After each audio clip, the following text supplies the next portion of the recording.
Siya naging game hero ng Ginebra sa Game 1 pero para kay RJ Barrientos, hindi daw dapat magpakampante ang Gin Kings dahil inasa niyang mas matinding TNT ang haharap sa kanila sa susunod na laban. Ang ibang detalye alamin sa aking eksklusibong pag-abante. Sports Now Exclusive.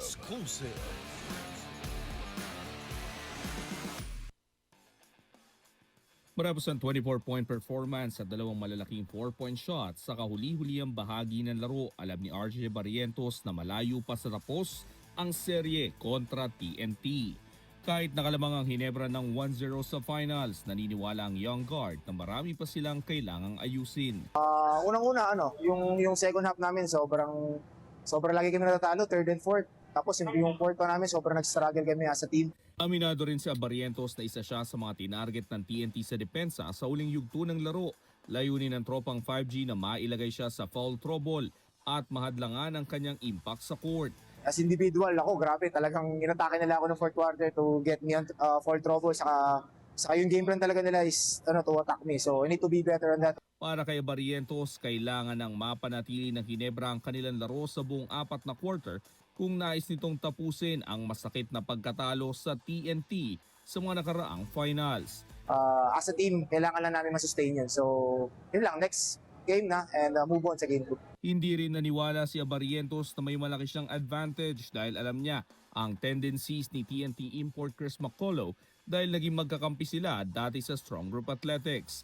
Actually, kahit alam mo ang isang tendency ng isang player, mahirap pa rin i-stop. Nagpakita ng lakas si McCullough sa kanyang unang PBA Finals appearance mula 2019 matapos magtala ng 25 points at muntik nang mahatid ang TNT sa malaking comeback. Kahit anong araw, gabi,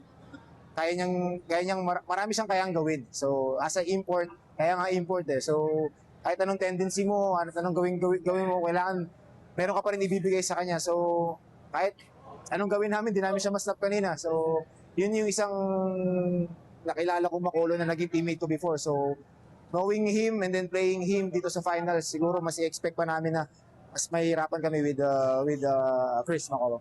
Samantala, pinasalamatan din ni Barrientos ang papuri mula kay Reynam Batak na nagsabing ang pagdepensa kay Barrientos ay malabo pa sa Ilog Pasig.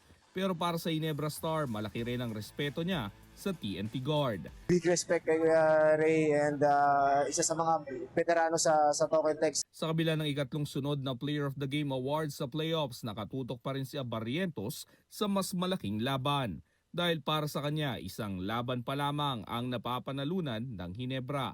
Malayo pa yung series. At habang naghahanda magkabilang panig para sa Game 2, inaasahan ni Barrientos na mas mabigat na hamon ang ibibigay ng TNT sa kanilang paghabol ng kampyonato.